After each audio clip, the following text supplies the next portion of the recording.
E as exportações goianas no primeiro semestre de 2021 apresentaram seu nível mais elevado em toda a série histórica, com registro de 4 bilhões e 700 milhões de dólares, o que representa um crescimento de 14% na comparação com o mesmo período de 2020. Os dados foram divulgados pelo Ministério da Economia. E para falar desse assunto, já estamos em contato com o superintendente de atração de investimentos internacionais da Secretaria de Indústria e Comércio, o Plínio Viana. Plínio, bom dia, muito obrigada pela disponibilidade de conversar com a gente aqui na Sagres. Bom dia. Agora, ouvintes e telespectadores também, né? Exatamente. Prazer falar com vocês. Exatamente, agradecemos aqui a sua disponibilidade, Plínio. Bom, a Jéssica Dias nos apresentou aqui alguns dados para o início da nossa conversa e, na sua avaliação, quais as consequências que a gente tem destes números para o nosso ambiente econômico, para a nossa realidade local? Bom, Samuel, todo governo ele gosta de ter superávit, né? Porque em nível nacional o superávit ele permite que o governo permite a entrada de ingresso de moeda estrangeira, uma moeda forte. Então, ele permite que o governo tome algumas ações de outro cunho, de cunho social, igual na pandemia agora, ou seja, ele é um colchão que permite que o governo tenha lastro para fazer gastos na economia interna. Tá? Com relação à economia de Goiás, é muito bom ter saldo comercial, porque a economia goiana passa a correr mais dinheiro aqui dentro, né? A partir do momento que esse recurso ele é convertido em reais quando entra no país, ele tem mais dinheiro em circulação na economia goiana. Tá? Porém, Goiás tem uma particularidade, aí me permita já estendendo, Cileide também, que está nos ouvindo, estender, porque a importação de Goiás, as importações são extremamente positivas, tá? Porque são importações de insumos. Então, assim, quando você vê o saldo da balança comercial goiana diminuir um pouco, imediatamente a gente olha se o saldo ele diminui, se você diminui a exportação ou aumenta as importações, ou os dois. Tá? Imediatamente a gente olha nas importações de Goiás e você vê que são produtos de alto valor agregado que vêm compor a indústria, insumos para a indústria goiana. Tá? E aí, já adiantando um pouco, nós temos a indústria automotiva que está em franca expansão. Enquanto o país patina na indústria automotiva, Goiás começou a deslanchar muito forte, com investimentos aí da Caoa principalmente, né, com nova linha inclusive com 2 marcas e novas linhas de produto, investimentos altíssimos. Nós temos aí o agronegócio com a John Deere, aí você vê a importação de máquinas colheitadeiras, implementos agrícolas lá para Catalão, e você vê a indústria de fármacos importando aí 92% dos seus insumos, mas gerando emprego aqui e produzindo. Então, assim, com uma pergunta sua, você me perdoe, mas eu extrapolei, mas é sempre bom a gente esclarecer esse mito do superávit. É bom, mas para Goiás nós temos uma importação que é altamente produtiva e benéfica para a economia goiana.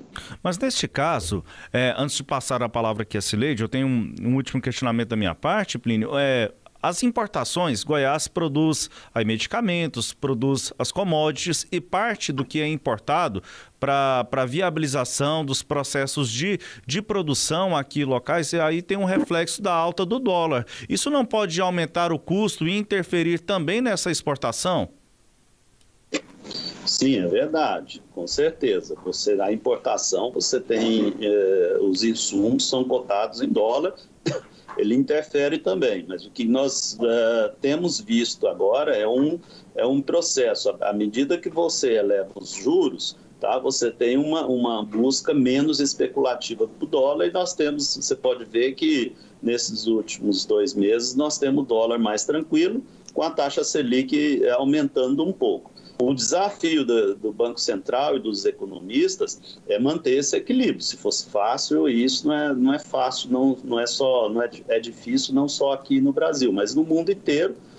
Você vê lá o Banco Fed Estados Unidos, eles têm, embora, né, as taxas são números bem menores que os nossos, o desafio deles também é estabelecer uma taxa de juros que mantenha a produção do país e que não permita uma fuga de investimentos. Trazendo isso para o Brasil, eu sempre falo que para o empresário não importa se a taxa de câmbio ela é 5, ela é 10 reais. Claro que o que importa, veja bem o que eu estou te falando, o que importa é que esteja estável, tá? Que você saiba planejar. Então, se ela é 6 reais, vai ser 6 reais e variando aí muito pouco em 2, 3 anos, o empresário ele vai se programar, o governo vai se programar as contas para aquele valor determinado do câmbio. Agora, respondendo objetivo a você, sim, os insumos eles sofrem a variação do câmbio, mas como eu disse para você, o câmbio tem essa flexibilização que ela, em parte, é controlada pelo Banco Central e a outra parte é por uma demanda aí, o Banco Central controla os juros, que isso impacta e ajuda a controlar um pouco a taxa de câmbio aqui no país. Cileide Alves. Plínio, o Goiás, a gente sabe que o forte das exportações é a commodity, né, e das importações, os insumos aí para indústrias automobilística e farmacêutica. Aí eu te pergunto o seguinte, a gente ainda não consegue exportar produtos já acabados, produtos agregados? Cileide, a sua pergunta é ótima. Eu sempre gosto de responder você, porque a gente evolui nas perguntas, tá? E a gente, uma das coisas que eu vi para cá é a gente ter um pouco mais de voz para a gente quebrar um pouco de mitos. Estou conversando com nossa equipe aqui de comunicação, porque é o seguinte, quem disse que nós não exportamos uma commodity não pode ter valor agregado? Açúcar é uma commodity. E olha o tanto de gente que ela emprega na plantação, na colheita, numa usina de açúcar, ela é commodity, né? Então, assim, a carne, veja bem, a carne que a gente exporta não é o boi em pé, a carne é uma commodity, concorda? E ela passa por todo um processo de frigorificação, de abate, de tratamento, de embalagem. Nós temos vários empregos gerados aí com os frigoríficos em Goiás, com as usinas de álcool, de etanol, de açúcar, e são commodities. Então a gente tem que, primeiro, a gente tem que deixar, o goiano tem que deixar esse complexo que a gente exporta só coisa de muito baixo valor agregado. É verdade, a gente exporta grão. Tá? E estamos aí, junto com associações aí industriais, montando um programa para verticalizar, é um processo contínuo. Mas Goiás, nós teremos esses números aí em breve, nós já estamos para mais de 60% de valor agregado na exportação de produtos. Tá? Então, nós temos que desmistificar que exportar commodity é de valor agregado. Na sua maioria, sim, tá? Ou você importa em grão. Mas nós já produzimos bastante produtos que passam pelo processo de industrialização, né? E eles são exportados. O ouro é outra commodity, mas a gente não exporta a terra misturada com ouro. Você tem uma mineradora que ela dá a produção, ela faz toda aquela, apura o minério e exporta já praticamente o ouro quase em barra pura, entendeu? Então, assim, respondendo objetivamente para você, sim, nós podemos e devemos trabalhar para agregar valor no nosso produto exportado, e o governo de Goiás está, junto em parceria com o empresariado, estruturando um programa que se chama Agrego, né? Hoje está sendo capitaneado aí pela DIAL e o Fórum Empresarial, para justamente colocar e dar valor agregado às nossas commodities, aos nossos produtos agrícolas, principalmente. Mas nós temos também que trabalhar e estar conscientes que a gente já agrega muito valor. Nós estamos exportando cada vez mais óleo de soja, bagaço de soja, carne. Isso tudo já passa por um processo de manufatura industrial que já gera emprego, renda e também arrecadação para o estado de Goiás. Mas a maioria das exportações goianas é de commodities sem nenhum valor agregado, não é? Olha, eu vou fazer esse estudo para você no mês que vem, tá? Eu te prometo. Mas eu tenho um dado da Apex aqui que já mais de 62% são produtos que já sofrem algum processo de transformação, tá? E agora, a demanda do mundo é grão, tá? É o processo agrícola mesmo. Eu falo aqui, se a gente tivesse 5 vezes mais a quantidade de soja, milho, não é só soja, milho, né? Nós estamos aqui pedido atrás de pedido, né? O mundo está precisando de comida, está precisando desses insumos e a tendência é que o Brasil, desenvolvendo políticas acertadas, agregando valor, é que cada vez mais haja uma dependência mundial pela produção de alimentos aqui no Brasil. Plínio, no mês de junho, né, quer dizer, o saldo do primeiro semestre é positivo, cresceu a balança comercial, há um superávit aí além dessa parte das importações que você fez questão de destacar aqui também, está agregando valor, né? Mas aí de cerca de 2 bilhões e 388 milhões, né, de reais. De dólares, desculpa, 2 milhões e 388 mil dólares. Houve esse superávit. A minha pergunta é a seguinte: no mês de junho houve uma desaceleração das importações. Por quê? Uma coisa sazonal, todo mês das exportações e um crescimento alto das importações. Isso é sazonal, ocorre todo mês de junho ou ocorreu alguma questão isolada que explica esse movimento? Tá, só reforçando os números aí, são 2 bilhões 388 milhões de dólares de saldo da balança comercial no primeiro semestre de janeiro a junho de 2021. Tá? Cileide, esses 2 últimos anos nossos, a gente não pode falar que foi um ano normal no mundo inteiro, né?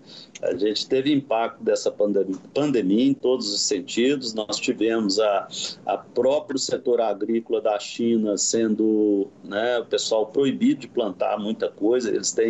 Internamente eles têm uma economia lá familiar no interior da China, que isso aí a gente viu que isso aqui ficou prejudicado.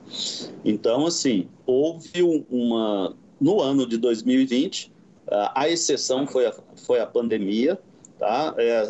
Houve uma procura, você pode ver aí, tenho os dados aí, que nós estamos numa crescente. 2019 foi um ano bem recessivo, foi o pior ano aí dos últimos 5 anos vamos dizer, no comércio exterior, né? 2019 foi pior do que 2018 e 2017.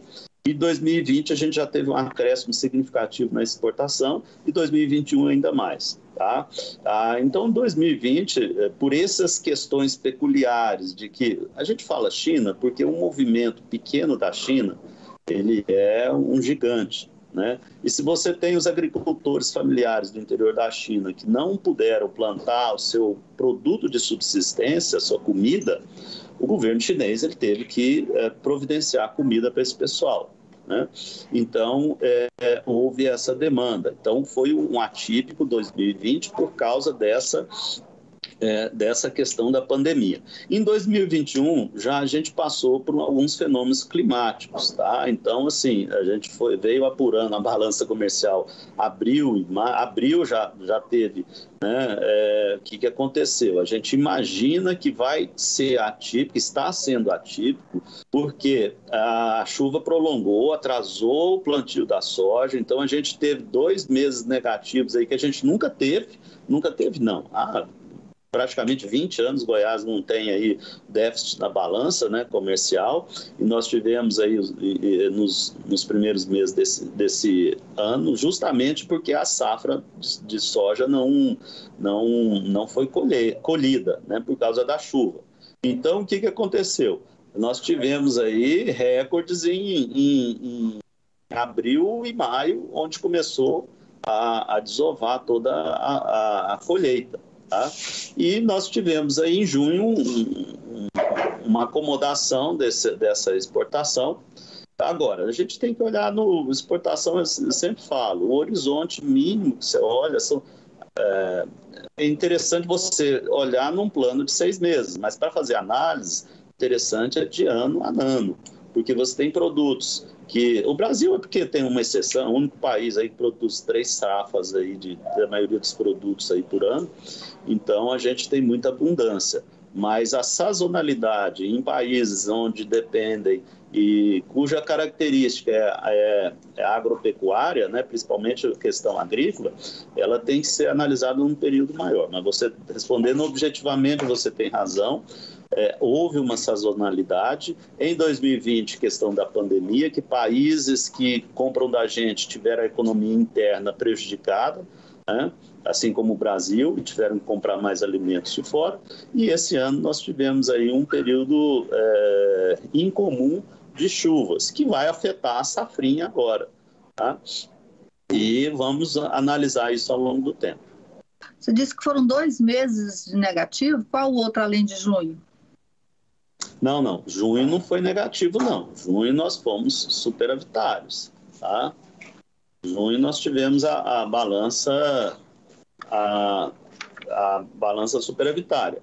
Janeiro e fevereiro que nós tivemos déficit da balança, que as importações foram maiores que as exportações. O que aconteceu? Nós tivemos a retomada da indústria, mantendo a importação de fármacos, e a indústria automotiva começando a acelerar, principalmente os insumos agrícolas e automotivos na importação, e nós não tivemos a nossa soja saindo nesses meses, porque a safra, a chuva foi um pouco mais longe e não tiveram jeito de colher. Então, qual o resultado? Em janeiro, a gente teve um déficit da balança comercial de 85 milhões e em fevereiro um déficit de 88.